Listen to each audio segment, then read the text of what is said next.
Allah pemberi. Jadi kalau kamu juga ikut-ikutan, bukan jadi orang yang senang menerima, tapi jadi orang yang senang memberi, maka Allah Subhanahu wa taala akan alirkan kepadamu rezeki-rezeki yang bahkan dari arah-arah yang tidak disangka-sangka.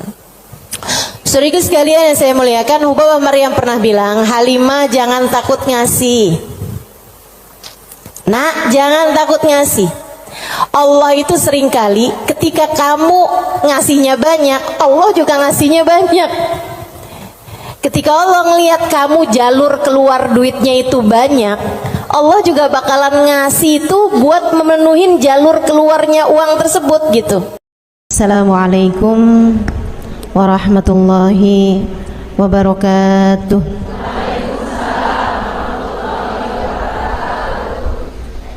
Alhamdulillah, wassalatu wassalamu ala Rasulillah Muhammad ibn Abdillah wa ala alihi wa sahbihi wa man wala.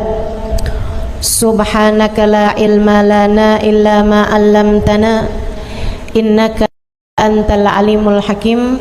Rabbi syrah li sadri wa yassir li amri wahlul 'uqdatan min lisani yafqahu qawli, amma ba'du. Baik, sebelum kita mulai, kita akan baca niat belajar bersama-sama. Mudah-mudahan ilmunya nanti sekali lagi jadi ilmu yang manfaat buat kita sekalian. Bismillahirrahmanirrahim. Nawaitu ta'allum wa ta'lim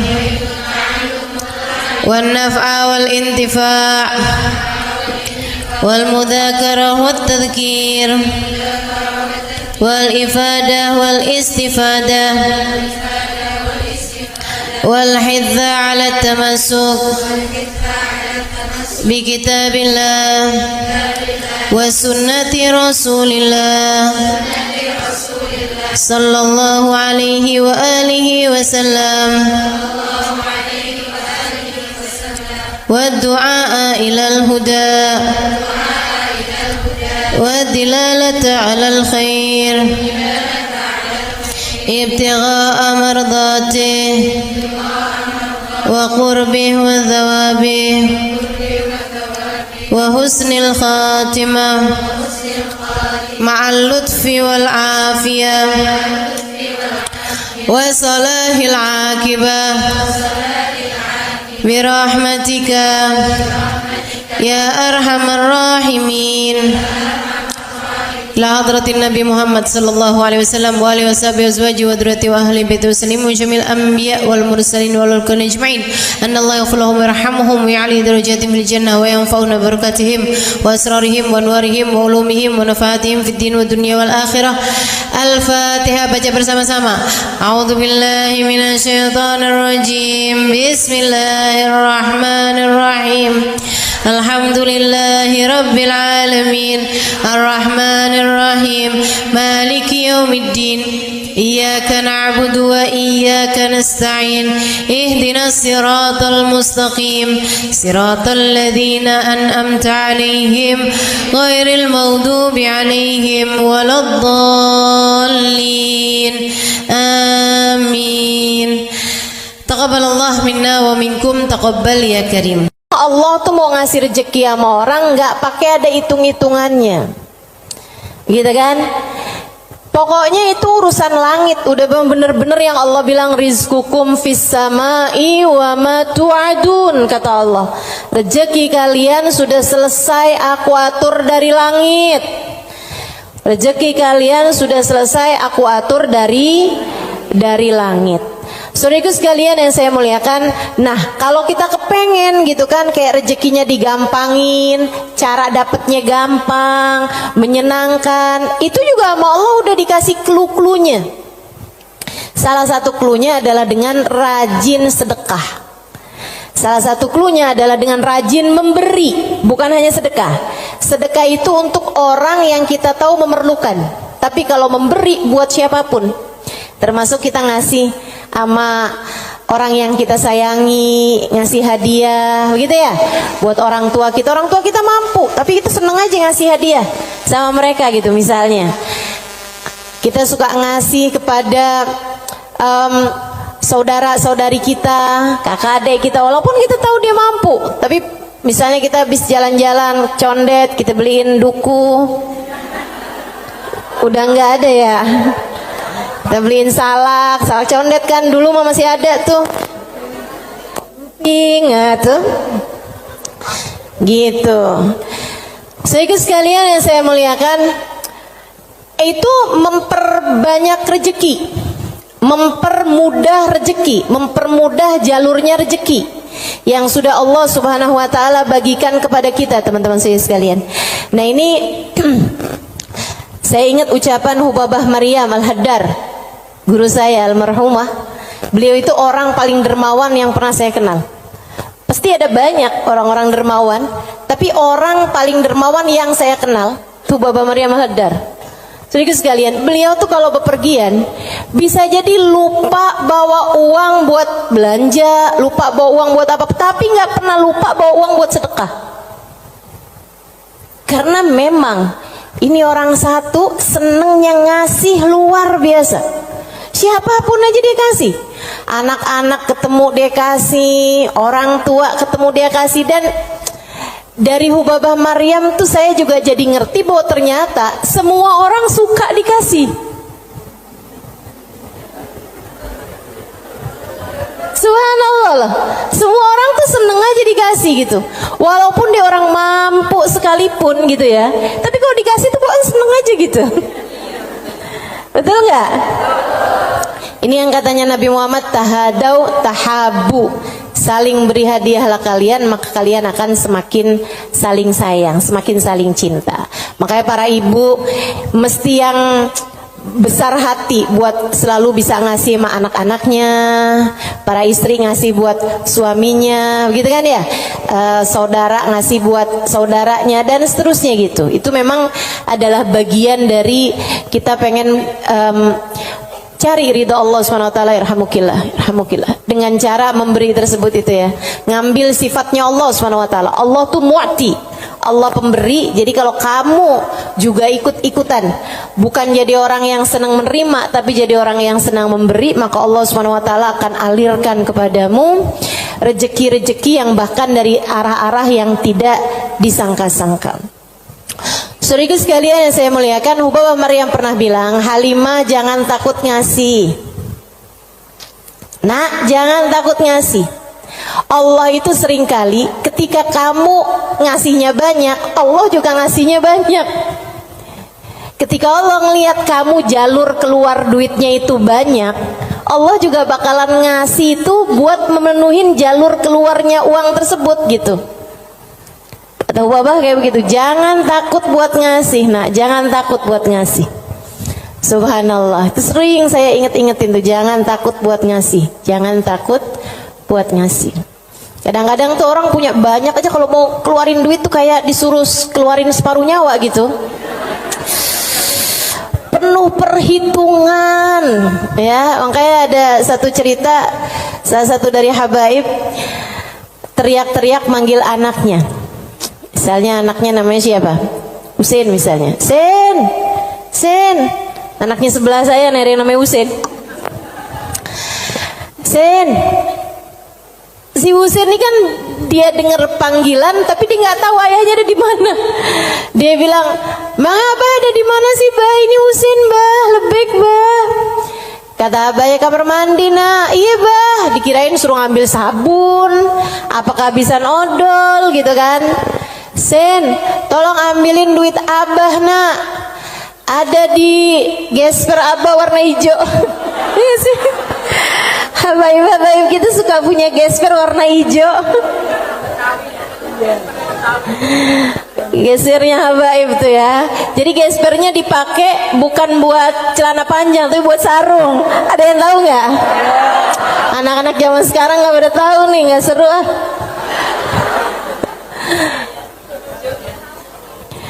Dia bilang, ambilin duit Abah, nak.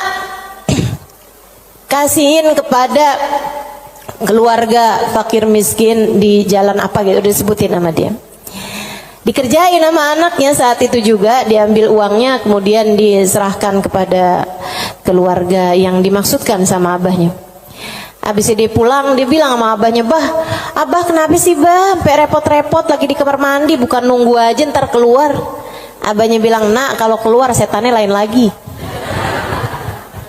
Emang sedekah tuh kalau nggak cepet-cepet dikeluarin, lain lagi tuh. Coba aja. Kamu ngeliat orang nih, ya ampun kesian banget, mau ngasih nih kayaknya 100.000 deh. Misalnya gitu, kita inget nih dompet kita ada 100 ribuan gitu kan. Pas kita buka dompet, tapi banyak juga loh orang kayak gitu. 50.000 aja apa ya? Gitu. Kelihatan ada duit yang hijau 20 ribuan. Terakhir keluarnya berapa? 5.000. Ada yang pernah begitu? Mana orangnya? Saya.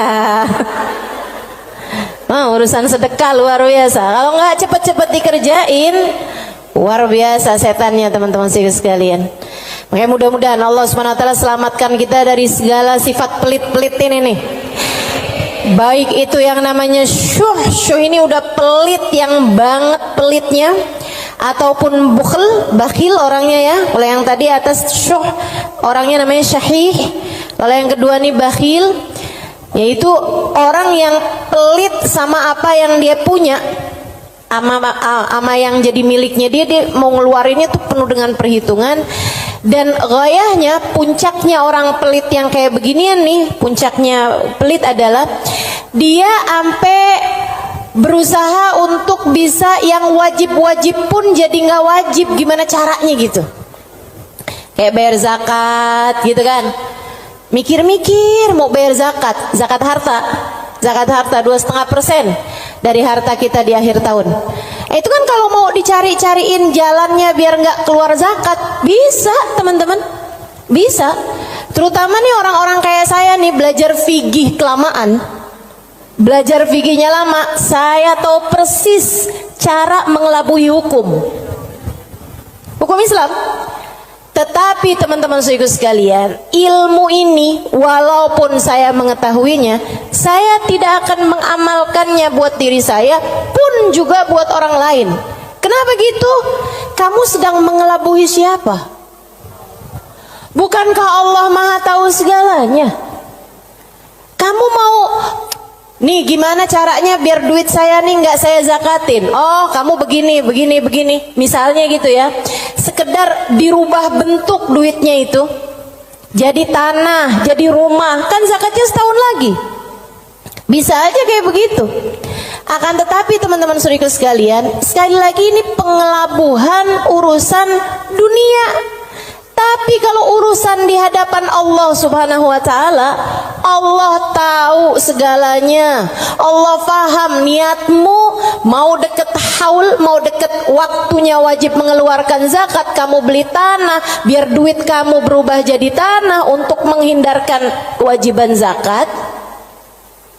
Allah paham betul urusan apa yang ada di dalam hatimu itu. Jadi janganlah sok-sokan cari-cari. Mungkin ada pendapat lain yang bikin ini jadi nggak wajib, misalnya gitu kan? Ada aja, bisa aja teman-teman saudara sekalian. Orang yang belajar fikih bertahun-tahun itu akan ngerti caranya hal-hal yang seperti itu. Tapi tentu saja kita tidak akan mengamalkannya, sebab yang kita cari bukanlah pandangan manusia, yang kita cari bukanlah hukum dunia, akan tetapi yang kita cari adalah yang di sisi Allah Subhanahu wa ta'ala. Saya jadi ingat sama Syaiban. Ini yang dianggap sama Imam Syafi'i sebagai salah satu guru-gurunya Imam Syafi'i. Imam Syafi'i satu hari ditanya sama muridnya Imam Ahmad bin Hanbal, siapa aja guru-gurumu tuan? Sebutin sama Imam Syafi'i, fulan bin fulan, fulan bin fulan, fulan bin fulan. Kata Imam Syafi'i, Syaiban Ar-Ra'i. Siapa? Syaiban Ar-Ra'i. Kok saya nggak pernah dengar ya yang satu ini? Imam Syafi'i itu orang pinter, saudaraku sekalian, sangat pinter. Nih saya ceritain kecerdasan, kepandaian Imam Syafi'i. Imam Syafi'i itu kalau mau ngafal halaman 276, 277-nya ditutup dulu. Kenapa gitu? Karena kalau saya kelihatan suka ikutan masuk juga. Kecerdasan jenis apa itu coba? Ini kayaknya udah tingkat langit ke-7 nih cerdasnya nih. Itu bisa-bisanya gitu. Saya kalau mau ngafalin halaman misalnya 276, saya baca berulang-ulang, itu pun juga masih belum apal-apal gitu kan. Besokannya lagi saya ulang lagi, besokannya lagi saya ulang lagi juga gitu. Karena kalau nggak diulang-ulang ntar kayak suka gampang lupa nggak sih? Saudaraku sekalian yang saya muliakan, ini buat ibu-ibu sih kayaknya nggak relate deh. Kita nih kadang-kadang baca surat Al-Kafirun aja bu, ujungnya nggak ke bawah-bawah. Bismillahirrahmanirrahim. Qul ya ayyuhal kafirun la a'budu ma ta'budun wa la antum a'biduna ma a'bud wa la ana a'budu ma battum wa la antum a'biduna ma a'bud wa la ana a'budu ma battum wa la antum. Mana dia nih ujungnya nggak kena-kena.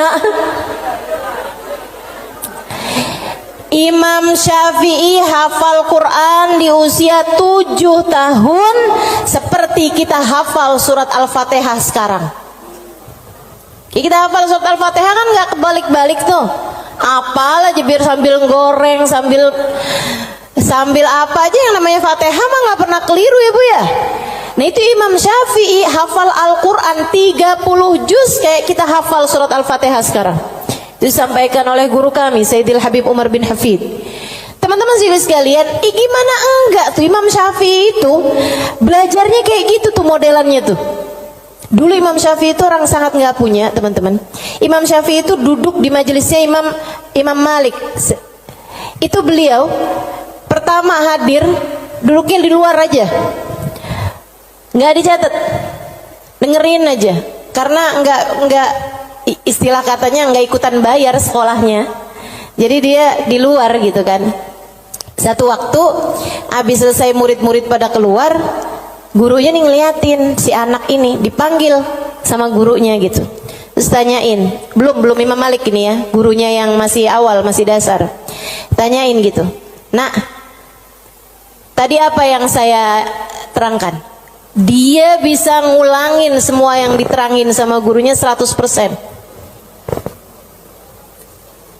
Habis itu gurunya bilang, "Nak, kenapa kamu nggak duduk di kelas saya?" Dia bilang, "Karena saya nggak ikutan bayaran." "Nggak apa-apa, duduklah nak di kelas saya akan berbangga dengan kamu bisa duduk di kelas saya." Dah tuh Imam Syafi'i. Kalau mau ngafalin halaman sebelah, halaman yang sesudahnya tuh ditutup dulu sama beliau, karena gampang banget masuk, asal kelihatan kelebetan udah langsung masuk. Kecerdasan yang luar biasa teman-teman saudaraku sekalian yang saya muliakan. Nah ini satu waktu ditanya sama muridnya Imam Ahmad bin Hambal, "Guru-gurumu siapa aja tuan?" Sampein si ini. Kenal, rata-rata Imam Ahmad bin Hambal kenal, mereka adalah ulama-ulama pada masa tersebut gitu, yang disebut sama Imam Syafi'i, Syaiban Ar-Ra'i. Baru nggak kenal. Siapa tuh Syaiban Ar-Ra'i? Ra'i dia bilang, kata Imam Syafi'i, tukang gembala kambing. Penasaran, pengen dong kenal. Oh iya, nanti saya akan ajak kamu. Satu hari diajak nih sama Imam Syafi'i, Imam Ahmad bin Hambal diajakin pergi ke tempatnya Syaiban Ar-Ra'i. Di mana diajakinnya? Di tempat gembalaan kambing.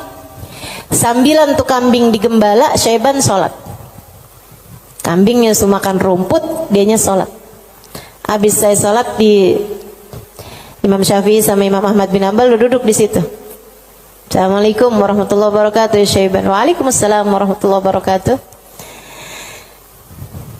Syaiban, saya nih datang kemari nih, katanya Imam Ahmad bin Hambal, karena Imam Syafi'i waktu saya tanya salah satu gurunya, dia menyebutkan dirimu wahai Syaiban. Emang Syafi'i ini ada-ada aja, tawadu kan, bukan yang ya gitulah saya. Walaupun saya kelihatannya penggembala kambing ya, tapi jangan remehkan. Saya gurunya Imam Syafi'i, enggak gitu. Dia bilang, Imam Syafi'i ini emang ada-ada aja. Bagaimana mungkin penggembala kambing seperti saya jadi gurunya Imam Syafi'i? Kata Imam Syafi'i, Syaiban, saya datang kemari ini mau bertanya, beberapa permasalahan. Oh iya, boleh. Apa pertanyaanmu? Yang pertama, kami mau tanya kepadamu urusan sholat. Kalau kamu nih ngerjain sholat, terus kamu lupa Syaiban, ini udah 2 rakaat apa baru 1 rakaat ya?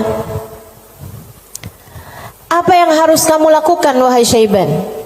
Syaiban jawab, ala madhabina au ala madhabikum. Sesuai madhab kalian atau sesuai madhab saya? Oh, Syaiban punya madhab, maaf, Syaiban punya madhab. Katanya Imam Syafi'i, emang ada 2 madhab nih dalam masalah ini? Iya, tentu saja. Madhab kalian selalu berbeda dengan madhab saya. Oh, boleh kami tahu kalau sesuai dengan madhab kami gimana Syaiban? Kalau madhab kalian, kalau lupa berapa rakaat sholat, ngambil rakaat yang sedikit, kemudian sesudahnya sujud sahwi. Iya benar, kata Imam Syafi'i, benar. Begitu memang yang disampaikan oleh baginda kita Nabi besar Muhammad sallallahu alaihi wasallam. Kalau madhab kalian gimana Syaiban? Kata Syaiban, kalau madhab kami, madhab ahli tasawuf, madhab hamba-hamba dekat dengan Allah Subhanahu wa taala, madhabnya para wali lah boleh dibilang. Dia bilang kalau kami sholat menghadap Allah tapi kami sampai lupa berapa rakaat kami menghadap kepadanya, artinya kan pikirannya kemana-mana. Dia adalah orang yang sudah kurang ajar kepada Allah. Dia harus dihukum dengan puasa setahun dan qiyamul lail setahun. Itu hukuman buat orang, itu pelajaran buat orang yang bisa sampai lupa ngadep sama Allah Subhanahu wa ta'ala. Ada yang mau ikutan madhabnya Syaiban?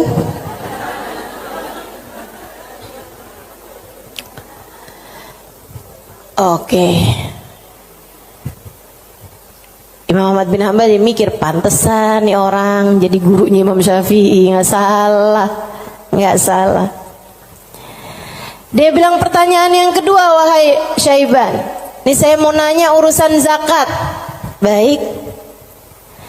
Ini kan kamu kan punya banyak kambing nih Syaiban nih. Yang kamu gembalakan nih kambing-kambing mau bukan? Iya, kambing saya, kata Syaiban. Ada kayak berapa ekor lah kambingnya. Dia bilang, berapa zakatnya kambingmu ini wahai Syaiban? Syaiban kembali nanya, ala madhabina am ala madhabikum? Madhab saya apa madhab kalian? Dia bilang, emang ada 2 madhab juga nih dalam urusan zakat ini nih? Iya, selalu ada opini-opini, pemahaman-pemahaman dalam urusan agama. Dan teman-teman, agama Islam ini satu-satunya agama yang memperbolehkan kamu untuk, bahkan menyuruh kamu untuk selalu berpikir. Agama yang paling natural, agama yang sesuai sama pola pikir manusia. Kamu harus berpikir biar selamat dari api neraka. Kamu harus berpikir, gitu kan? Bahkan Allah ketika menceritakan tentang orang-orang ahli neraka, lahum qulubun la yafqahuna biha, kata Allah. Mereka punya hati, punya pikiran tapi nggak dipakai mikir. Akhirnya jadi ahli neraka. Orang selalu aja tuh fa'tabiru ya ulil albab, gitu kan? Maka ambillah pelajaran dari sini wahai yang berpikir. Disuruh berpikir. Kita ini dalam Islam ini disuruh berpikir, nggak boleh kayak yang udah ini doktrinnya agama, udah ikut aja, nggak bisa. Islam ini adalah agama yang selalu memerintahkan kamu buat berpikir. Makanya Syaiban kepikiran tuh jawaban-jawaban yang tidak sesuai dengan konteks fikih, tapi tidak salah.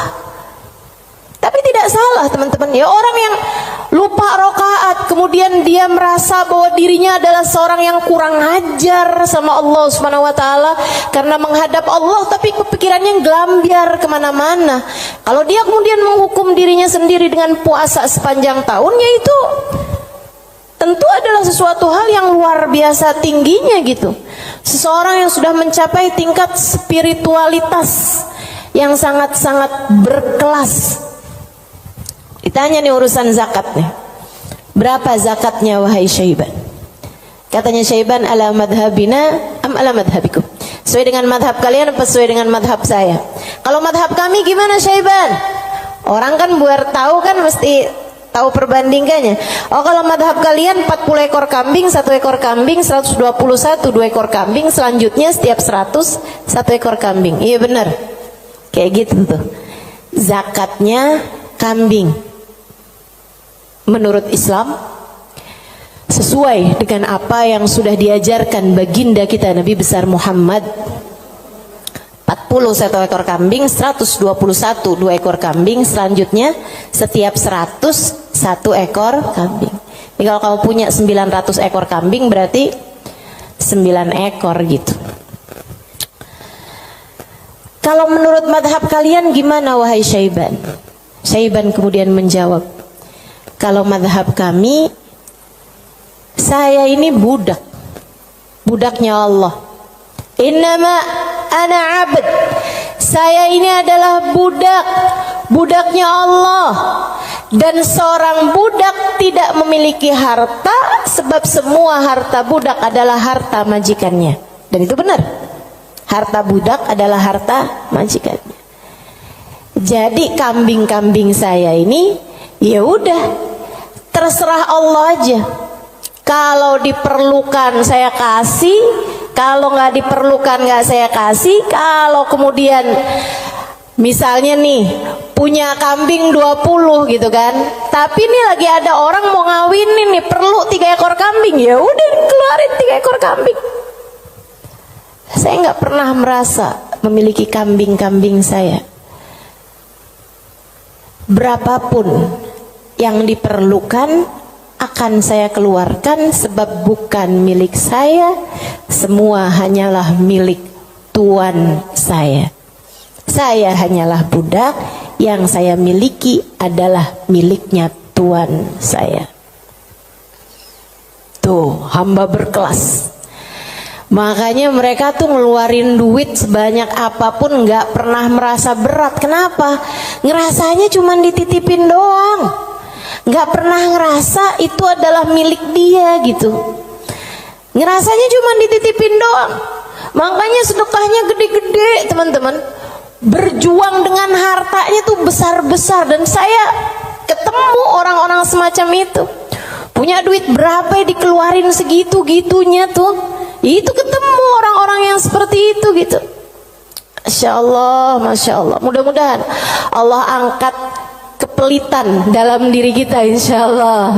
Semoga Allah angkat sifat bukhl dalam diri kita, sifat syuh dalam diri kita ini. Amin ya rabbal alamin. Wa amma man bakhila bil infaq fi wujuhil khairat. Adapun orang-orang yang pelit dalam menafkahkan hartanya pada jalan-jalan kebaikan, wa taraikir kurubat, dan arah-arah gurubat, arah-arah ibadah. Maksudnya kalau disuruh keluarin hartanya buat yang lain misalnya gitu ya, dia ngawinin anaknya, udah jor-joran tuh. Tapi kalau giliran suruh nyumbang, itulah ya, dia punya hartanya banyak nih. Kalau misalnya duitnya itu mau dipakai buat bikinin pesta, bahkan sekedar pesta ulang tahun yang tiap tahun tuh keulang, anu itu ya, itu dia akan kerjain gitu kan. Oh, ulang tahun ulang tahun perkawinan ulang tahun anaknya, ulang tahun cucunya, dia keluarin hartanya gampang banget gitu. Tapi giliran bikin maulid dong, ini kan lagi bulan maulid, udah banyak kok yang bikin maulid. Ya kalau gitu nyumbang deh buat orang yang bikin maulid, udah banyak yang nyumbang buat bikin maulid gitu. Jadi kalau urusannya yang kebaikan-kebaikan gitu kan, tuh ada pondok pesantren tuh lagi susah, oh ya udah deh ntar aneh sampein deh sama orang itu tuh, orang itu kaya tuh, banyak tuh duitnya tuh. Dia lupa kalau duitnya juga banyak. Ada orang-orang yang kalau jalan-jalan yang lain dia royal, dia biasa aja gitu, ngeluarinnya nggak berat. Tapi di saat dia suruh ngeluarin untuk jalan-jalan kebaikan, dia ngerasa berat. Yang kayak begini, ma'at tamakkun min dzalik, padahal dia mampu untuk melakukan itu, fahaluhu ahwan min halil ladzi qabla, keadaan dia masih lebih mending daripada keadaan orang-orang yang di atasnya, yang syuh atau yang yang syahih atau yang bakhil tuh ya.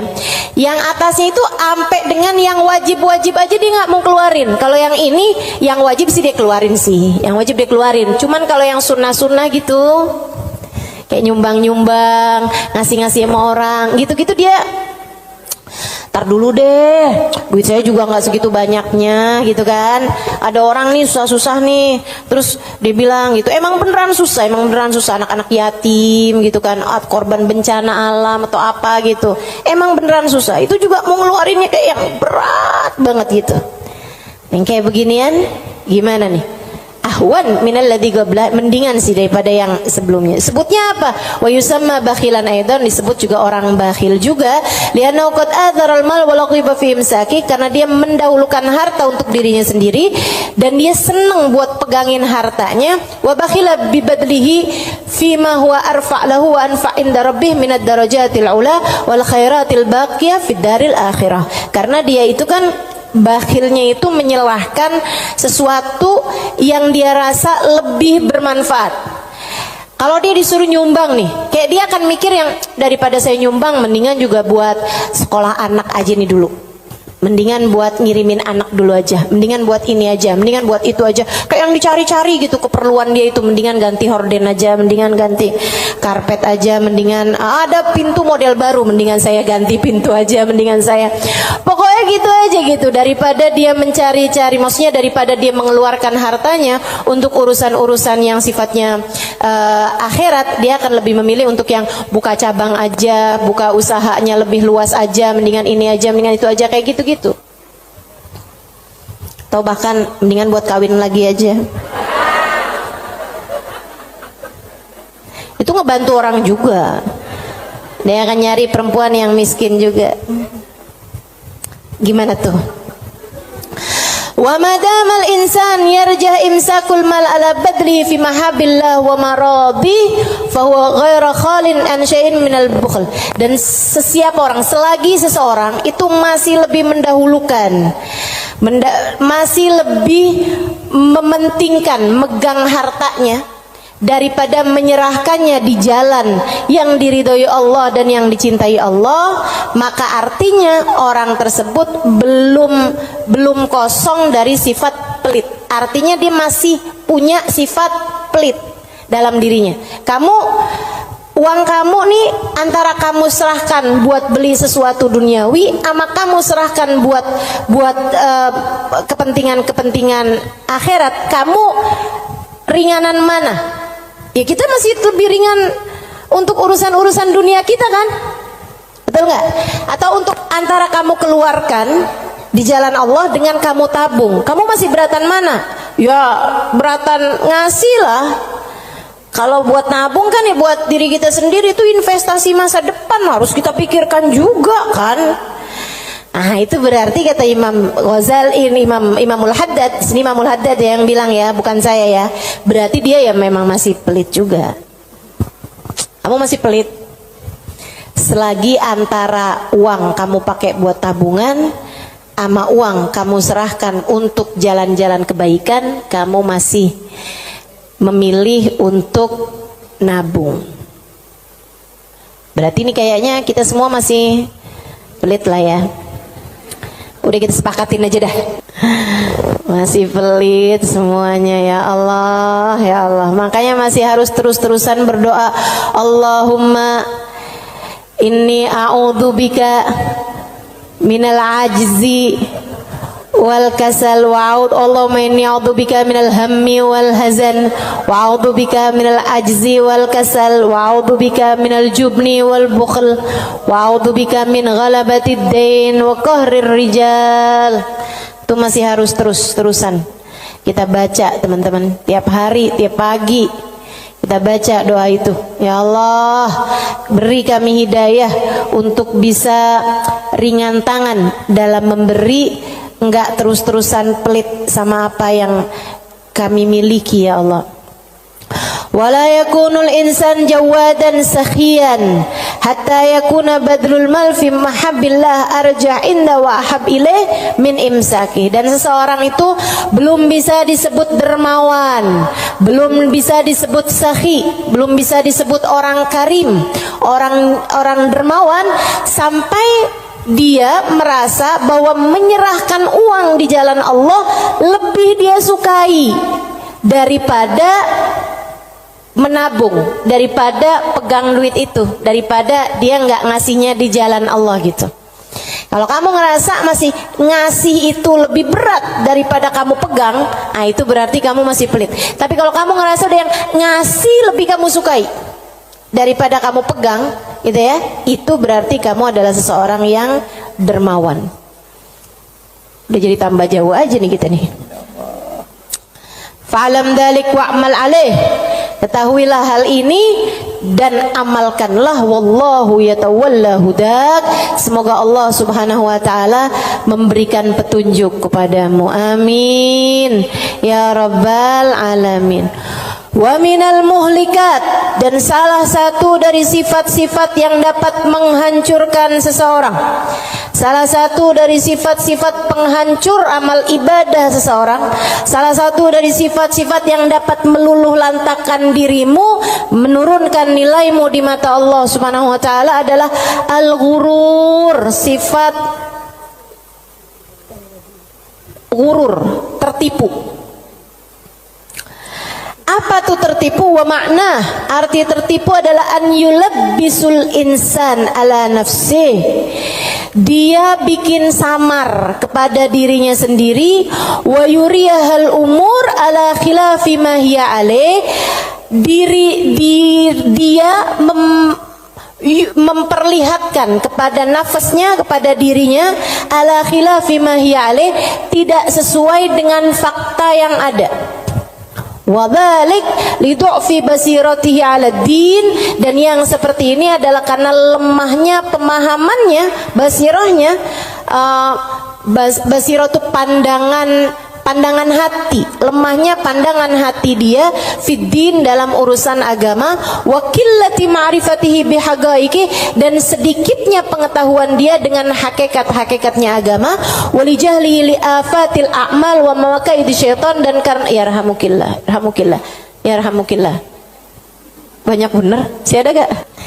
Walijahlihi, dan karena ketidakfahaman dia biafatil a'mal, dengan penyakit-penyakitnya amal, wa makaidi syaitan, dan tipu dayanya syaitan, walighalabati hawa nafs alaih, dan karena menangnya hawa nafsu menghadapi dia, wa rukunihi ila amaniha wa khuda'iha, dan karena tenangnya dia dengan angan-angannya dirinya sendiri serta tipu dayanya dirinya sendiri. Waqad qala Allah taala, dan Allah Subhanahu wa taala telah menyampaikan muhadziran li ibadihi minal ghurur, memberi peringatan kepada hamba-hambanya tentang bahayanya ketertipuan ini. Kata Allah Subhanahu wa taala, ya ayyuhan nas inna wa'dallahi haq, wahai sekalian manusia, sesungguhnya janji Allah itu benar. Fala taghurranakumul hayatud dunya, janganlah kehidupan dunia menipu kalian, wala taghurrannakum wala yaghurrannakum billahil ghurur, dan janganlah ghurur, tipu daya, menipu kalian dari Allah Subhanahu wa taala. Wa qala ta'ala fi wasfi ba'dil mughtarrin, dan Allah Subhanahu wa taala telah mensifati sifatnya orang-orang yang tertipu dengan firman Allah Subhanahu wa taala dalam akhir surat Al-Kahfi, alladzina dhalla sa'yuhum fil hayatid dunya wa hum yahsabuna annahum yuhsinuna sun'a. Mereka adalah orang-orang yang sesat jalan mereka di dunia, akan tetapi mereka menyangka bahwasanya mereka telah berbuat banyak kebaikan-kebaikan dunia. Banyak banget nih. Nanti Imam Ghazali, Imam Al-Haddad akan menerangkan tentang mereka-mereka ini. Wa qala ta'ala, dan Allah Subhanahu wa taala juga menyampaikan, walakinnakum fatantum anfusakum wa tarabbastum wartabtum wa gharratkumul amani hatta jaa amrullah wa gharrakum billahil ghurur. Ini ayat sebelumnya sangat indah sekali nih teman-teman. Sebentar saya akan bukakan. Kata Allah Subhanahu wa taala, walakinnakum fatantum anfusakum, akan tetapi kalian telah menipu diri-diri kalian sendiri, wa tarabbastum, dan kalian menunda-nunda, wartabtum, dan kalian merasa ragu, wa gharratkumul amani, dan kalian tertipu dengan angan-angan kalian sendiri, hatta jaa amrullah, sampai datang ajal menjemput kalian, wa gharrakum billahil gharur, dan kalian telah tertipu, dan tipu daya telah menipu kalian dari Allah Subhanahu wa taala. Al-Hadid ayat 14. Al-Hadid ayat 14.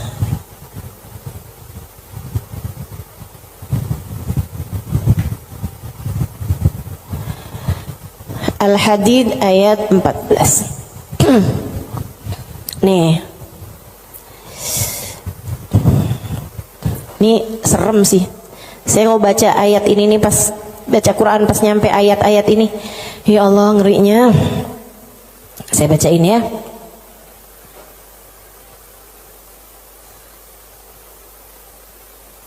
Dari mana ya enaknya nih ya? Dari ayat 11 deh. Al-Hadid dari ayat 11. A'udzu billahi minasyaitonir rajim. Man dzalladzi yuqridullaha qardan hasana fayudha'ifahu lahu wa lahu ajrun karim. Kata Allah, siapa di antara kalian yang mau menghutangi Allah? Ini Allah nih dari taunya orang-orang tuh ama hartanya tuh medit banget, pelit banget, sampai Allah bilang, kamu di saat sedekah, kamu nggak lagi ngasih buat orang, kamu lagi ngasih hutangan kepadaku, kata Allah. Kamu lagi ngasih tuh, kamu lagi ngasih hutang sama aku, kata Allah. Man dzalladzi yuqridullaha qardan hasana, siapa yang menghutangi Allah dengan hutangan yang bagus.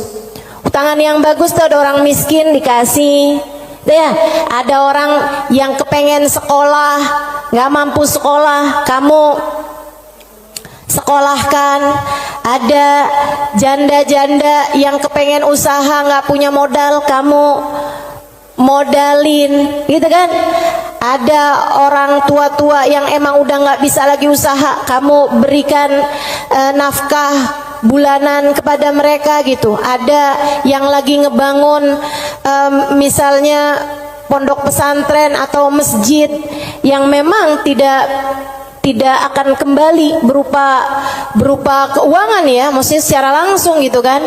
Nah itu semuanya ini disebut sebagai jalan-jalan kebaikan. Allah menyebutnya sebagai qardhan hasana, hutangan kepada Allah. Kenapa Allah bahasanya sampai pakai utang? Dan yang hutang itu Allah, kayak Allah tuh lagi yang tenang, utang, aku akan bayar. Dan aku kalau bayar nggak main-main, aku lipat gandakan minimal 10 kali lipat. Dan teman-teman, saya sih nggak tertarik sama urusan 10 kali lipat. Kamu sedekah balik 10 kali lipat, saya nggak terlalu tertarik sama itu. Saya tertarik sama sesuatu yang kita nggak bisa beli pakai uang, yang kita nggak bisa beli pakai uang. Itu yang lebih membuat saya tertarik ketika bersedekah. Maksudnya gini nih, kalau misalnya kayak kalau kamu ngasih 100.000, Allah bakal gantikan dengan 1 juta, 10 kali lipat kan. Saya nggak terlalu tertarik sama yang begituan. Saya lebih tertarik kalau kamu kasih 100.000, Allah akan berikan kepadamu Halimah sesuatu hal yang bahkan kamu nggak bisa belinya dengan uang. Dan itu nyata teman-teman. Kamu nggak bisa beli kesolehan anakmu. Mau beli di mana? Mau beli di mana? Kamu pergi cari apapun, kamu nggak bisa beli kesolehan anakmu. Kayak apa rasanya kamu bangun di waktu malam, terus kamu lihat, kok kamar anak saya nih lampunya masih nggak gelap semuanya ya. Biasanya kalau tidur dia gelap semua. Kamu buka pelan-pelan kamar anakmu, karena memang kamu udah bilang sama anakmu untuk kalau tidur jangan dikunci misalnya gitu. Kamu buka kamar anakmu dan di sanalah kamu lihat di jam 2 malam, jam 3 malam dia sedang bersimpuh di atas sajadahnya. Kamu bisa beli di mana hal kayak begituan? Saudariku sekalian yang saya muliakan, kamu punya anak-anak hatinya baik-baik. Bahkan kamu punya suami hatinya menyayangi kamu dengan tulus, bisa beli di mana? Kamu memutuskan untuk pakai skincare, pasang filler, kamu udah sulam alis, sulam bibir, kamu bahkan mungkin oplas, nambahin tingginya hidung, belum tentu bikin hati suamimu sayang padamu, betul? Beli di mana tuh rasa sayangnya suami kepada seorang istri? Belinya sama Allah Subhanahu wa taala. Sebab Allah yang menggerak-gerakkan hati manusia. Saudaraku sekalian yang saya muliakan, Allah tuh kalau kamu kasih hutangan sama Allah Subhanahu wa taala, kamu sedekahkan hartamu di jalan Allah Subhanahu wa taala, Allah bisa bayar kamu dengan hal-hal yang gak bisa kamu beli pakai uang. Keberkahan kehidupan, kesolehan hati anak-anak, rasa sayang, rasa cinta di hati suamimu kepadamu, hati yang damai, kehidupan yang tenang, hati yang bahagia dalam taat pada Allah Subhanahu wa taala. Bahkan hidayah, inayah, taufik dalam dirimu, teman-teman saudaraku sekalian. Gimana caranya mau beli? Kamu bisa bangun di waktu malam, kemudian 2 rakaat, 4 rakaat, 6 rakaat kamu mengerjakan ibadah pada Allah. Kemudian kamu beristighfar, kemudian kamu berdoa, kemudian kamu menyebut-nyebut namanya. Kenikmatan yang kayak begituan kamu gak bisa beli pakai uang. Itu hidayah dari Allah Subhanahu wa taala. Suamimu gak mau sholat kecuali dengan berjamaah, itu hidayah dari Allah Subhanahu wa taala. Yang beginian nih hidayah-hidayah menuju kepada surga Allah Subhanahu wa taala. Hati lapang, hidup bahagia, hati tenang, gak bisa dibayar pakai uang. Gak bisa dibayar pakai uang. Dibayarnya pakai apa? Yang bisa mengerjakan adalah Allah. Maka hutangi Allah. Allah bisa membayarnya dengan itu semua. Karenanya saya sampaikan teman-teman, saya gak tertarik sama yang kalau kamu sedekah balik 10 kali lipat. Kalau kamu keluarin, kamu jual motor, kamu kasih sedekah, kamu dapat Avanza. Enggak, saya gak tertarik, mohon maaf. Bukan karena saya nggak tertarik sama pemberian Allah, tapi pemberian Allah yang masih bisa dibeli dengan uang, itu adalah pemberian-pemberian yang tidak berkelas. Allah bahkan memberinya kepada orang paling kafir di atas muka bumi sekalipun. Tapi kesolehan hati anak-anakmu, kesolehan hati suamimu, kesolehan dirimu sendiri, Allah kasih hidayah buat kamu bangun di waktu malam membaca beberapa ayat Al-Quran. Allah kasih kamu bangun di waktu malam, kamu menengadahkan tangan berdoa kepada Allah Subhanahu wa taala. Saat itu Allah, setiap kali kamu memanggil ya Allah, ya Allah, ya Allah, Allah menjawab labbaik ya abdi was'adaik. Labbaik wahai hambaku, apa yang kamu mau, apa yang kamu mau, minta apa yang kamu mau. Ampuni dosa-dosa saya ya Allah. Allah bilang labbaik hambaku, aku ampuni dosa-dosamu. Mudahkan saya berbuat kebaikan ya Allah. Labbaik hambaku, labbaik hambaku, aku akan memudahkanmu berbuat kebaikan. Kasih saya ilmu yang manfaat ya Allah. Labbaik hambaku, aku akan beri padamu ilmu yang manfaat. Saudariku sekalian yang saya muliakan, yang ini nih tidak akan Allah berikan kecuali kepada hamba-hambanya yang Dia cintai. Assalamualaikum warahmatullahi wabarakatuh.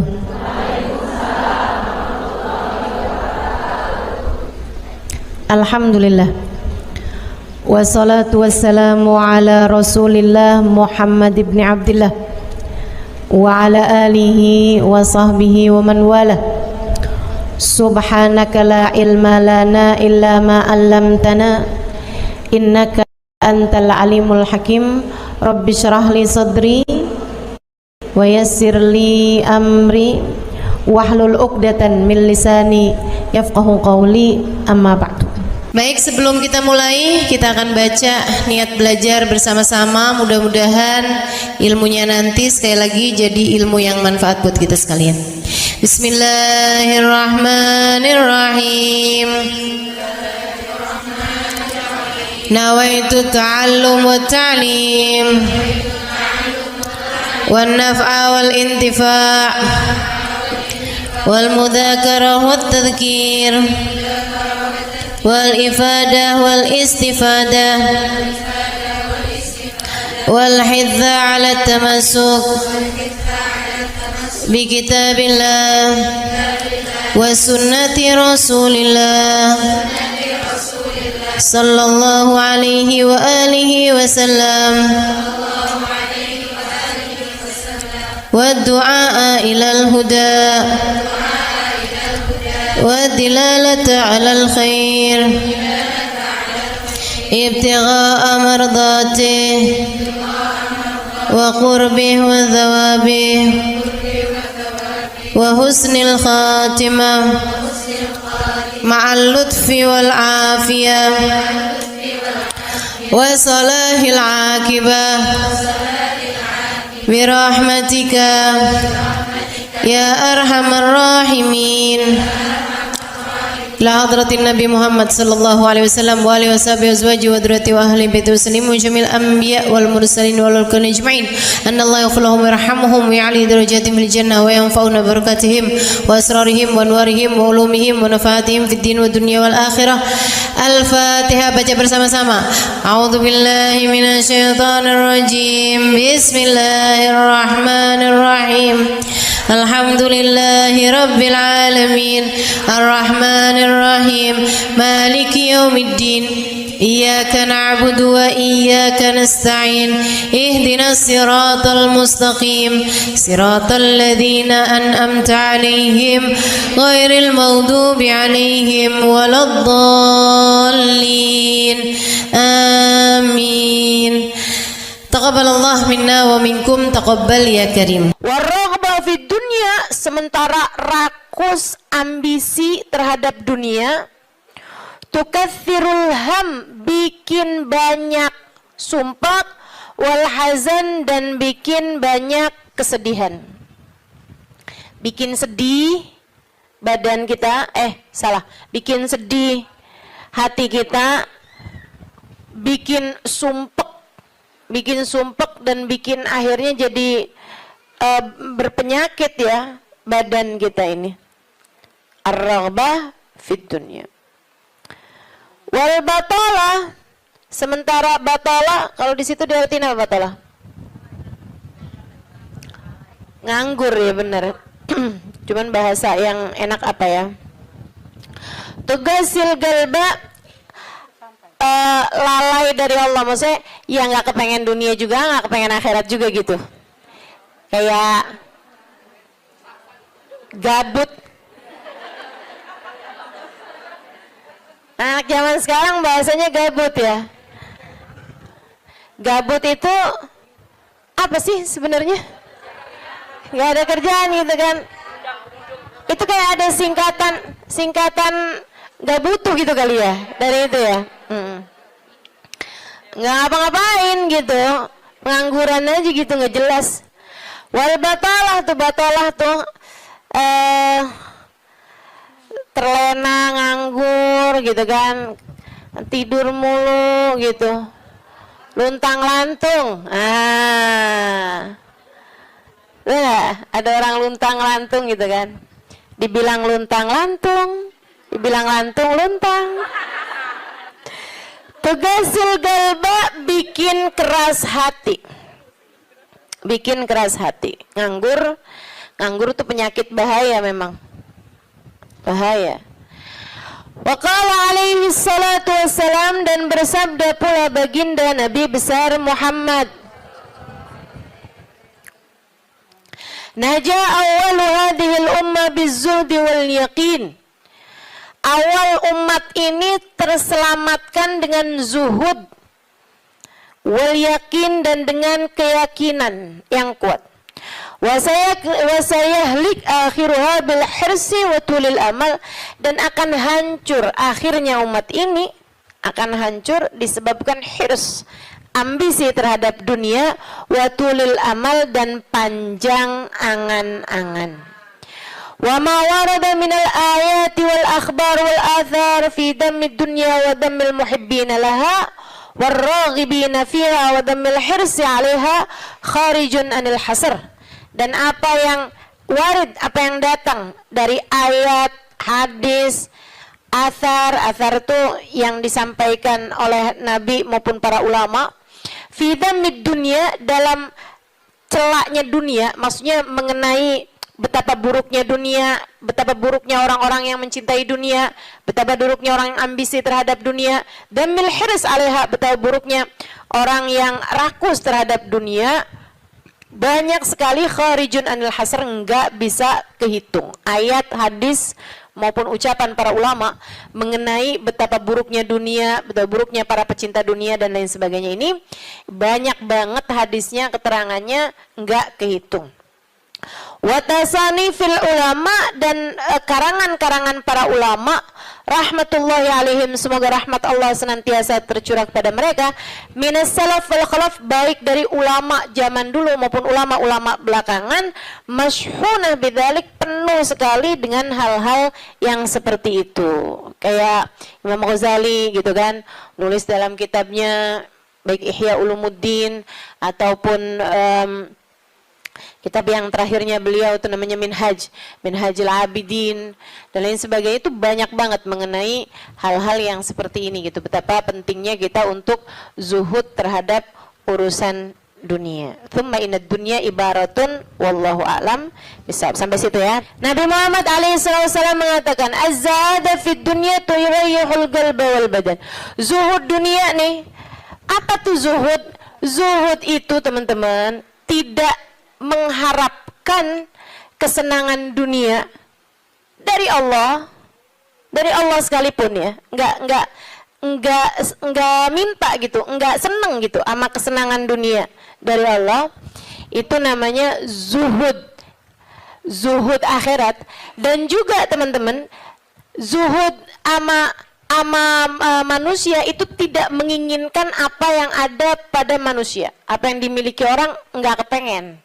Itu kan, itu namanya zuhud fima fi aidin nas. Ini disampaikan Nabi Muhammad dalam hadisnya, izhad fid dunya yuhibbukallah, wazhad fima fi aidin nas yuhibbukan nas. Kata Nabi Muhammad alaihissalam, zuhudlah kamu dari dunia. Zuhud tuh enggak seneng, enggak ambisi, enggak fokus kepada kesenangan dunia maupun pencapaian dunia. Hati-hati, tipis teman-teman bedanya, gitu kan? Pencapaian dunia, saudara sekalian, kayak gini loh, banyak followers, majelisnya jadi rame, itu tipis tuh antara kamu kepengen akhirat sama kamu kepengen dunia. Buat siapanya? Bukan buat yang hadir. Saya rasa kalau yang hadir mudah-mudahan baik gitu kan. Tipisnya itu buat pelaku-pelaku dakwah, baik yang rumahnya buka buat majelis atau dia buka majelis, atau yang ngajarnya nih gitu. Karena kalau tujuannya senengnya itu adalah urusan-urusan dunia, tuh tipis banget setan nantinya tuh bisa masuk dari arah situ. Dari arah situ masuknya. Izhad fid dunia, kata Allah SWT. Makanya dari tipisnya nih yang saya sebut tadi itu ya, kayak keinginan kamu tuh dunia apa akhirat, keinginan kamu tuh pujian manusia atau pujian Allah. Itu sampai-sampai banyak dari para wali-walinya Allah Subhanahu wa taala meninggalkan kemasyhuran dunia karena khawatir sama hatinya. Banyak saudaraku sekalian. Sampai ada di antara para wali itu yang sampai berpura-pura nyuri, sampai dikejar orang gitu kan. Kenapa dikejar orang? Karena yang dia curi adalah bajunya seorang perempuan yang lagi mandi. Ada orang lagi mandi, wali loh yang ngerjain. Untung belum zaman viral internet ya. Ini kalau zaman viral internet kayak apaan tuh orang ngejudge dia tuh kan, udah nganggepnya udah hancur banget dah gitu. Tapi memang itu yang dicari sama beliau. Yang dicari sama beliau adalah menghindar dari kepopuleran, menghindar dari apa yang orang-orang cari dari kemuliaan dunia, karena khawatir hatinya terselip rasa keinginan untuk dianggap mulia di dunia menghancurkan kemuliaannya di akhirat.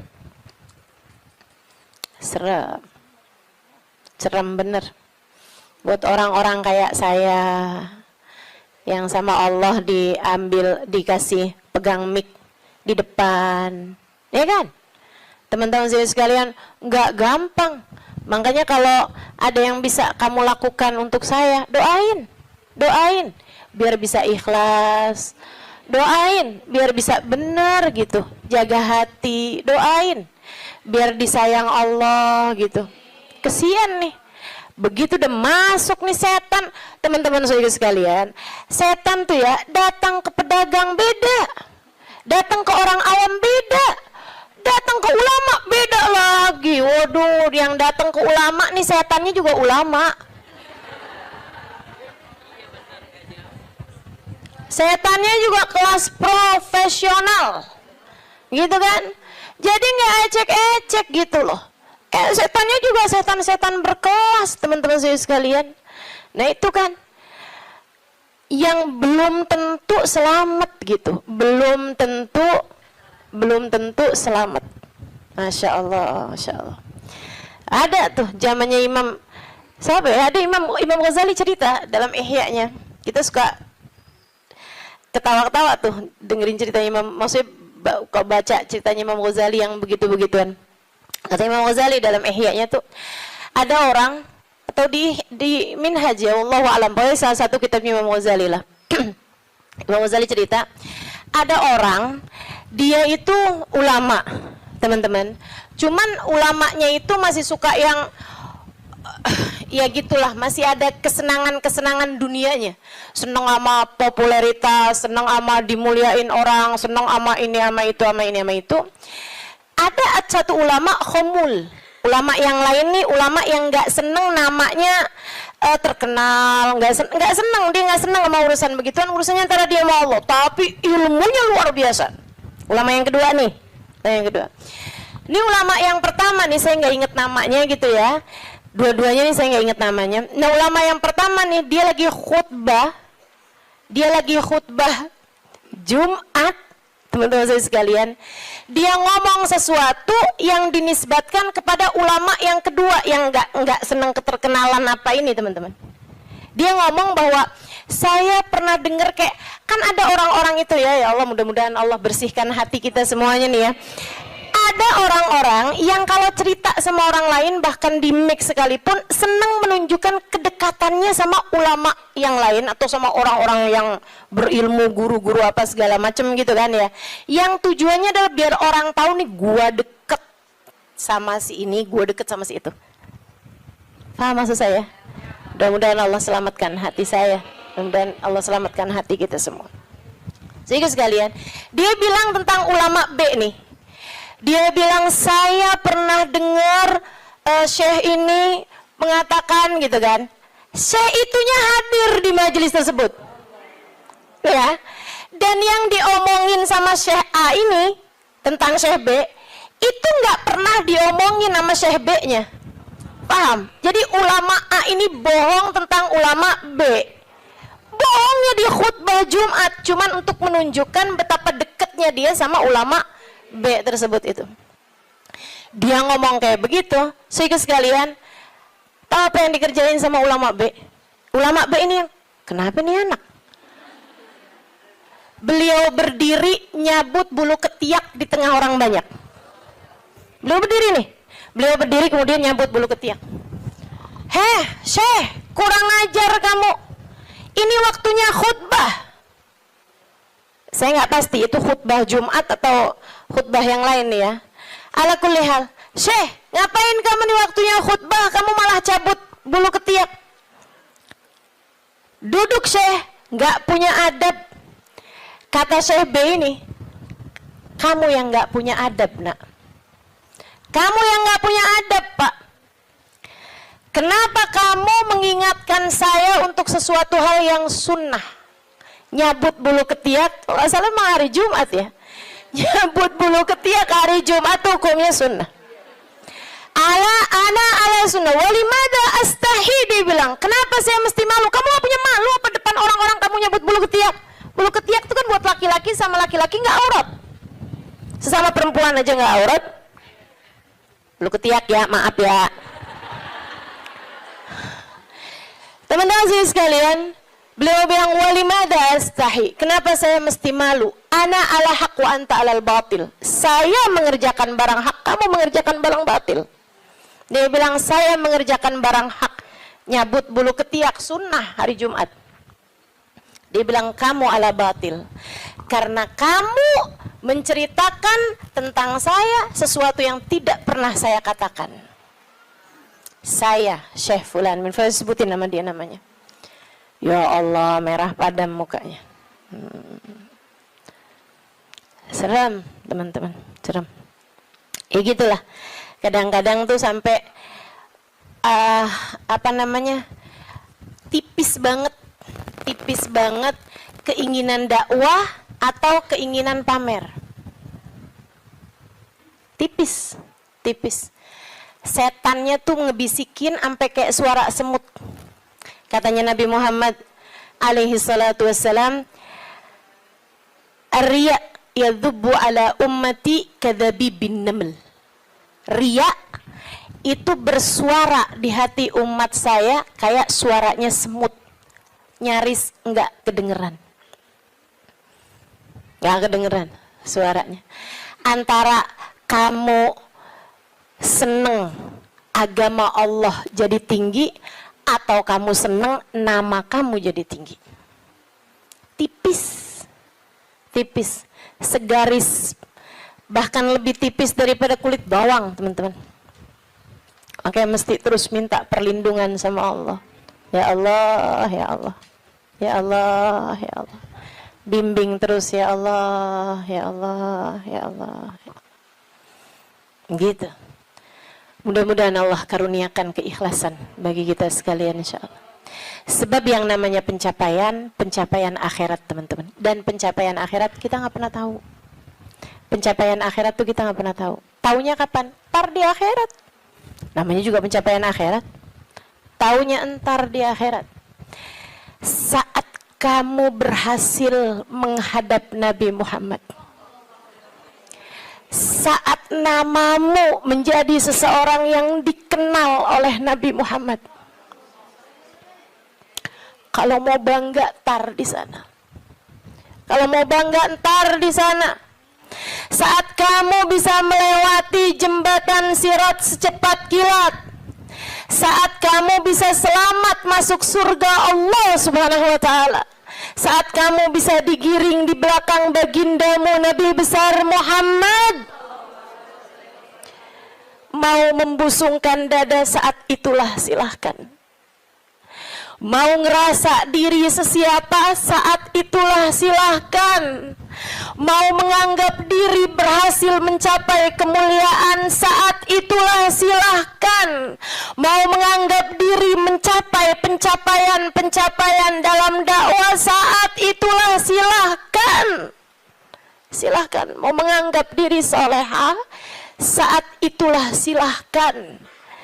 Jika sampai namamu dipanggil oleh Nabi Muhammad, jika sampai kamu diperkenankan bersalaman dengan Nabi Muhammad, jika sampai Nabi Muhammad berkata raditu biki, aku ridho kepadamu, saat itulah silakan melayang-layang teman-teman. Sebelum itu terjadi, kamu masih antara-antara, kamu masih ada di tepi jurang. Selagi itu belum terjadi, kamu masih ada di persimpangan jalan antara dinaikkan kepada Allah atau dihancurkan oleh Allah Ta'ala.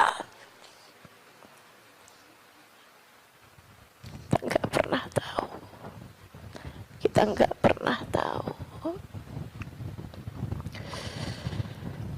Makanya selalu minta sama Allah, ya Allah, karuniakan keikhlasan agar ngerti melakukan sesuatu hanya untukmu, ya Allah. Karuniakan keikhlasan, mengajar karenamu, belajar karenamu, buka majelis karenamu, hadir majelis karenamu, nyumbang majelis karenamu. Karuniakan keikhlasan, ya Allah. Sholat karenamu, sedekah karenamu, bantu orang karenamu. Begitu enggak lillah, dilepeh sama Allah, teman-teman, jadi apa? Enggak jadi apa-apa. Mau ribuan jamaah, mau kayak gimana yang terjadi juga, kalau dilepeh sama Allah jadi apa? Ditolak sama Allah, mau apa kamu? Mudah-mudahan Allah karuniakan keikhlasan.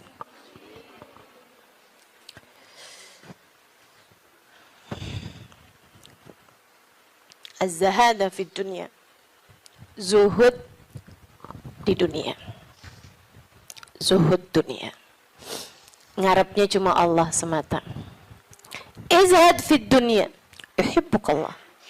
Kalau Allah lihat hatimu nggak punya ketertarikan sama dunia, Allah cinta padamu. Gitu kata Nabi Muhammad. Hah? Hati kamu masih ngarep dunia nggak nih? Hati kamu masih ngarep harta, pandangan orang, jabatan, kemuliaan di mata manusia? Kamu masih fokus ke sana apa enggak gitu? Hati kamu masih fokus ke sana, jangan salahkan siapa-siapa. Kalau Allah pun juga belum fokus mengaruniakan rahmatnya kepadamu. Sebab aturannya jelas, kata Nabi Muhammad, izhad fid dunya yuhibbukallah. Bagaimana mungkin Allah akan menempati hatimu jika hatimu masih penuh sesak dengan selainnya? Teman-teman, kamu kalau mau taruhin di kamarmu itu lemari baru, tempat tidur baru, kamu mesti keluarin yang lama. Kalau kamarmu itu masih banyak banget barang-barang lain, yang nggak mungkin yang baru bisa masuk ke dalam kamarmu. Kan begitu? Hati kamu juga gitu. Hati kamu juga gitu.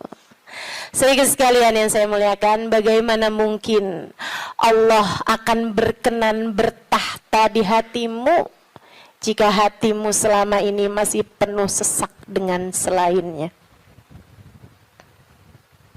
Penuh sesak dengan selainnya, penuh sesak dengan anggapan orang, penuh sesak dengan cinta manusia.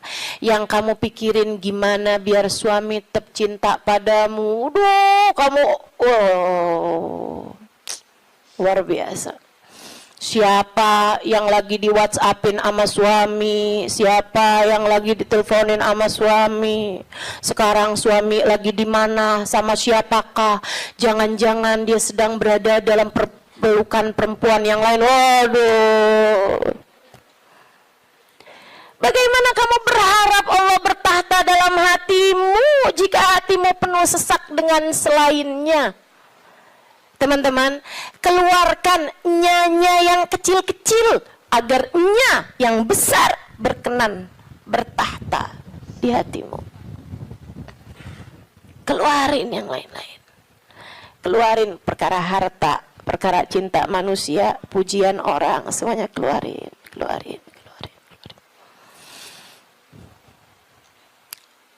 Jangan selalu nanya apa yang saya inginkan, apa yang saya ingin kerjakan. Tapi selalu bertanya, apa yang Allah inginkan, apa yang Allah mau saya kerjain.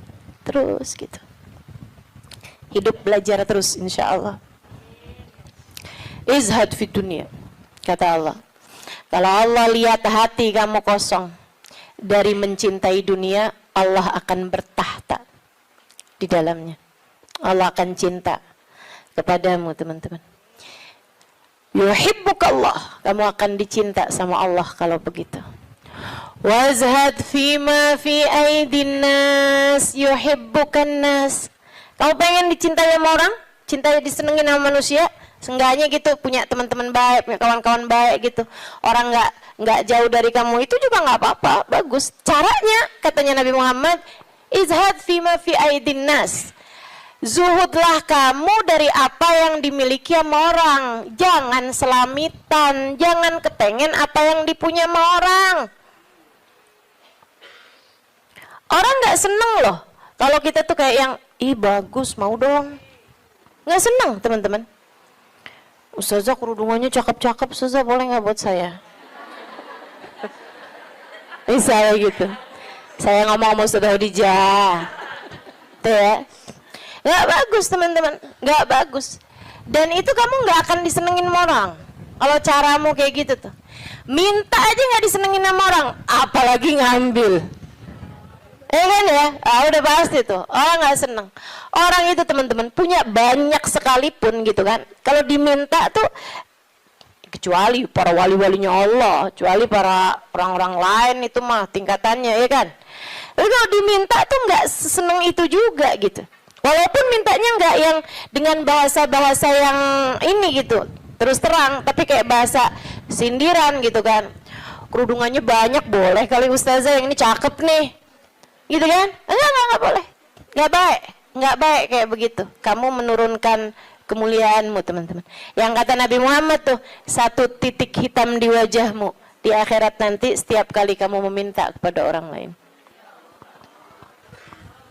Izhad fima fi aidin nas. Apalagi kalau sampai kamu, hati kamu nggak pernah tertarik sama apa yang dipunya sama orang. Oh, dicinta sama Allah. Saya ceritain tuh di buku Bidadari Bumi 2 tentang seorang perempuan yang diceritain sama Hubabah Nur. Sekalian saya muliakan, saya lagi ngobrol sama Hubabah cerita tentang orang ini. Tuh bahwa ada tuh 5 orang tuh. Emang bener nih hadisnya Nabi yang ini bener banget. Ra'aituhu bi'aini, kata beliau. Saya lihat dengan mata saya. Dia bilang ada 1 orang Halimah. Itu beliau, si perempuan ini, saya bolak-balik ngelihat di undangan, di kondangan, tuh ya, di pesta-pesta gitu, perkawinan kayak gitulah, kondangan-kondangan, bajunya itu terus. Saya tahu kalau dia ini miskin karena bajunya itu terus, gitu kan? Orang di Tarim itu kalau keluar semuanya pakai baju hitam. Nah, kalau baju hitam kan susah nandainnya kan yang sama semua. Betul apa enggak? So itu sekalian saya muliakan, makanya saya suka heran gitu, Ustazah Halimah nih fashionable, apa namanya? Bener nggak ngomongnya? Lagi mana? Apa tadi?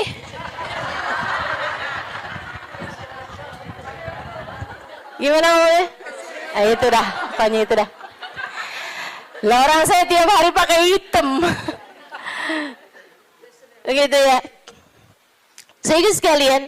Nah ini kan kalau keluar mah agak susah ditandain karena kan semuanya hitam gitu. Tapi kan kalau pas kondangan tuh, orang sana itu kalau kondangan dalam ruangan semuanya perempuan, mereka dandan, mereka pakai baju gitu kan, pakai baju yang berwarna-warni ya, pakai baju warna-warni. Nggak ada yang pakai baju hitam tuh, nggak ada yang pakai baju hitam. Saya waktu enggak, dulunya nggak tahu gitu kan, saya pakai baju hitam aja gitu masuk. Buka, waduh gimana nih mau buka ya? Habisannya terus udah ngerti gitu lama-lama. Jadi teman-teman, kata Hubabah, orang ini kalau kondangan baju itu mulu. Akhirnya saya punya niat, kalau nanti saya keluarin baju, saya panggil tuh orang. Saya cari tahu dan dia nih rumahnya ini apa, keluarganya siapa gitu, saya paham, saya tahu tempatnya, karena Tarim tuh kecil, kota kecil, ya semua orang memang saling kenal satu sama lain.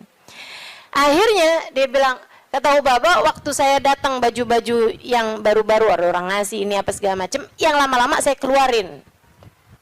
Hubabah tuh begitu teman-teman, ngajarin kepada kita jangan sampai yang aduh penuh banget, kamu masuknya iya keluarnya kagak gitu kan. Ada yang masuk, ada yang keluar.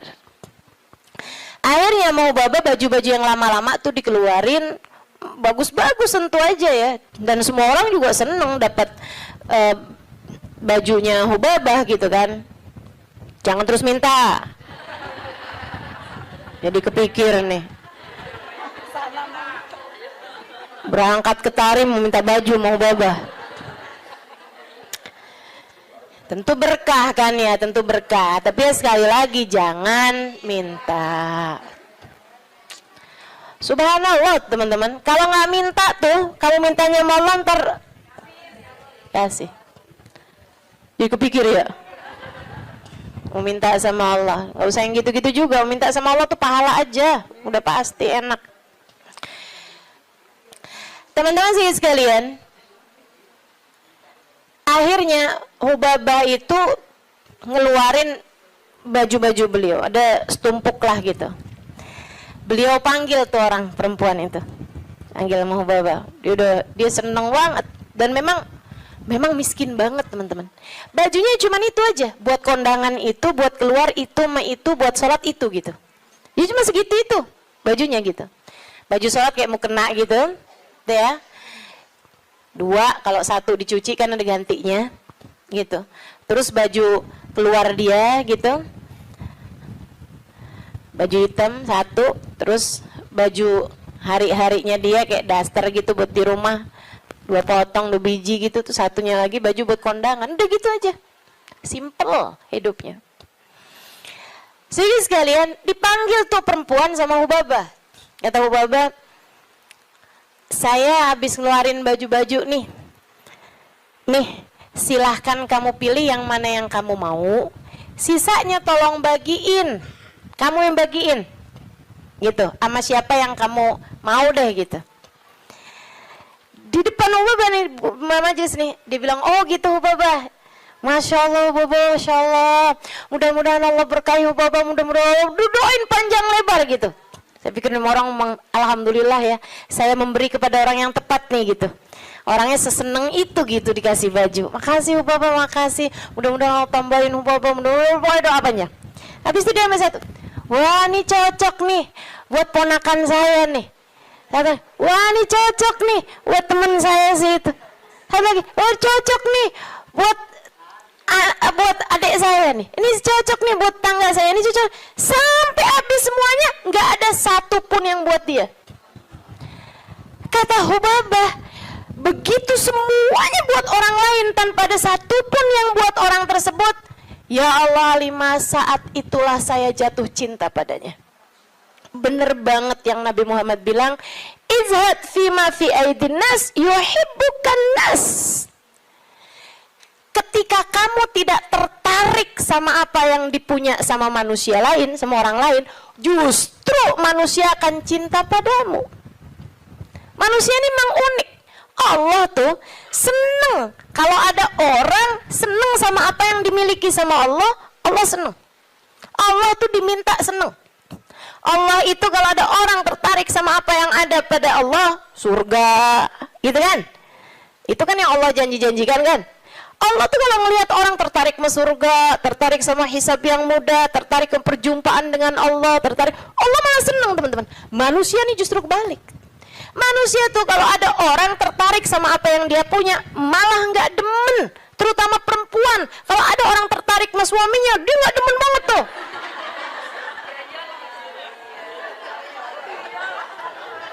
Ya iya kan, Mang, saya kan lagi bilang.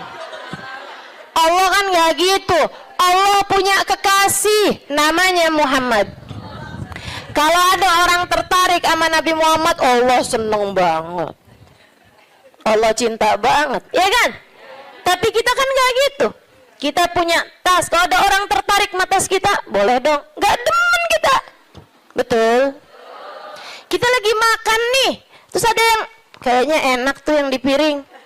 Boleh nggak perkedelnya buat saya aja? Gedek apa seneng? Gedek teman-teman, nggak seneng. Kesel kita. Gitu, emang manusia tuh kayak gitu. Sama apa yang dia punya, orang lain tertarik, dia nggak seneng. Dia nggak seneng. So itu sekalian yang saya muliakan. Katanya Ubabah, begitu dia tidak tertarik sama apa yang saya punya, bahkan sama sesuatu yang udah saya bagiin, udah saya kasih sama dia, dia nggak tertarik terhadap dunia, saya jatuh cinta sama dia. Masya Allah.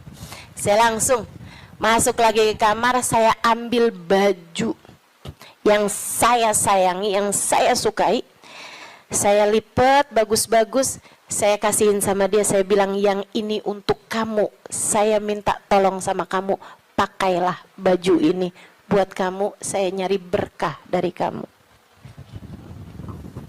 saya pengen dapat berkah kamu, tolong pakailah baju saya ini untuk kamu. Ubabah nyampe tolong-tolong sama dia. Masya Allah. Tuh saudariku sekalian, orang tuh bisa mulia kayak gitu tuh. Jadi yang memuliakanmu tuh bukan harta. Sebagaimana yang sering saya sampaikan padamu, kemuliaanmu tidak ada pada harta, kemuliaanmu tidak ada pada tahta, jabatan, kemuliaanmu tidak ada pada rupa, kecantikan, enggak gitu ya. Kemuliaanmu tidak ada bahkan pada ilmu, kemuliaanmu tidak ada pada ibadahmu juga enggak. Teman-teman saya sekalian, ibadah mah kita kerjain aja. Tapi bukan berarti kamu udah ibadah terus kamu jadi mulia, enggak gitu juga. Kemuliaanmu ada pada Allah Subhanahu wa taala. Allah berikan kepada siapapun yang Dia kehendaki. Makanya nyari mulia, deketi Allah. Deketi Allah. Mudah-mudahan kita tidak dihalangkan untuk bisa dekat dengan Allah Subhanahu wa taala. Itu zuhud, teman-teman. Suatu hal yang perlu banget buat kita minta. Ya. Katanya Imam Ghazali, kalau buat zuhud kayak zuhudnya orang-orang dulu, kayak zuhudnya para sahabat, oh kamu nggak sanggup tuh. Kamu nggak sanggup. Menjadikan semuanya buat Allah, kayak yang saya ceritain kemarin tentang Syaiban Ar-Ra'i. Semua kambing milik Allah Subhanahu wa taala. Dimauin sama Allah, kita kasihin. Begitu kan? Kita nggak benar-benar punya, katanya Syaiban. Ini kalau mau zuhud-zuhud kayak orang-orang dulu gitu rada berat, teman-teman. Akan tapi kata Imam Ghazali, buat kalian ada dua aja dah zuhudnya. Gimana tuh Imam? Zuhud buat kalian dua aja. Yang nggak punya jangan tertarik, yang nggak punya jangan minta, jangan tertarik, jangan nggak ada urusan, gitu ya. Sama yang barang yang kita nggak punya, sama perkara yang kita nggak punya, kamu nggak usah minta, kamu nggak usah tertarik. Yang ada jangan dinikmati sendirian. Dunia yang kamu punya jangan dinikmati sendirian, bagi kepada yang lain. Yang kamu nggak punya nggak usah minta. Bahkan kepada yang punya, yaitu Allah Subhanahu wa taala. Yang kamu nggak punya nggak usah tertarik gitu. Ustazah, jadi kita minta sama Allah pun juga nggak usah Ustazah. Ya kalau kamu nggak sanggup minta sama Allah aja lah. Begitu kan? Minta sama Allah. Jangan sampai minta sama orang. Jangan minta sama suami. Teman-teman saya suka, Ustazah serius nih nggak minta sama suami. Ih, saran saya begitu. Kalau kamu mau ikut saya, saran saya begitu. Saya alhamdulillah sampai sekarang kayaknya hampir nggak pernah minta sama suami. Alhamdulillah. Ya Ustazah kan ada duitnya banyak. Ya sekarang duit saya banyak teman-teman. Sekarang duit saya banyak. Ini saya ceritain ya, sekedar tahaddusan bin ni'mah. Sekedar tahaddusan bin ni'mah. Saya itu pulang dari Tarim teman-teman, nggak kenal duit. Saya itu kenal dari Tarim, itu bolak-balik, pergi-pergi kemana-mana kagak bawa duit. Masya Allah. Sampai suami sih ketawain saya dulu. Pernah gitu satu waktu, saya pergi majelis. Teman-teman pasti nggak tahu tuh, zaman saya belum terkenal. Tahun 2003, tahun 2002 gitu kan. Saya pernah ada majelis maulid. Banyak dulu majelis maulid yang saya hadir nggak diminta bicara, banyak. Saya berulang kali hadir di Al-Hawi nggak diminta bicara. Ya hadir aja nggak apa-apa. Kenapa emang? Kita ngarep berkah teman-teman. Ustazah kalau sekarang hadir di Al-Hawi nggak diminta bicara, hadir apa enggak? Ya hadir lah. Beberapa tahun yang lalu juga saya hadir di Kuitang nggak diminta bicara, nggak apa-apa. Kenapa emang? Kenapa emang? Lah kenapa kamu yang repot? Kenapa tuh? Repot kamu? Kalau saya nggak diminta bicara, kamu repot? Nggak apa-apa teman-teman. Emang kenapa? Kita dapat berkah dari hadir. Kita dapat ilmu dari yang menyampaikan. Kan begitu? Kalau kita diminta bicara, ya bicara. Kita diminta nggak bicara, ya nggak usah pengen bicara. Biasa aja. Diminta diam, kita diam. Diminta bicara, kita bicara. Kan begitu? Hamba Allah subhanahu wa ta'ala. So ikut sekalian saya muliakan. Ala kulli hal, gitu ya. Enggak, saya cuman mau bilang aja, maksudnya bahwa yang sekarang kamu kenal itu dulunya juga nggak dikenal, kan begitu ya? Sekarang Habib Umar bin Hafid misalnya gitu, siapa orang nggak kenal sama Habib Umar bin Hafid, ya kan? Apakah pernah ada masanya Habib Umar nggak dikenal? Banyak, panjang masanya Habib Umar juga nggak dikenal, gitu. Jadi biasa-biasa aja. Yang masalah itu adalah rasa hati kita. Ini memang nih kelas-kelasnya ulama yang nggak kenal istilah star syndrome. Mudah-mudahan Allah karuniakan teman-teman. Untuk orang-orang semacam saya ini mudah-mudahan Allah karuniakan. Jangan sampai tuh kena penyakit.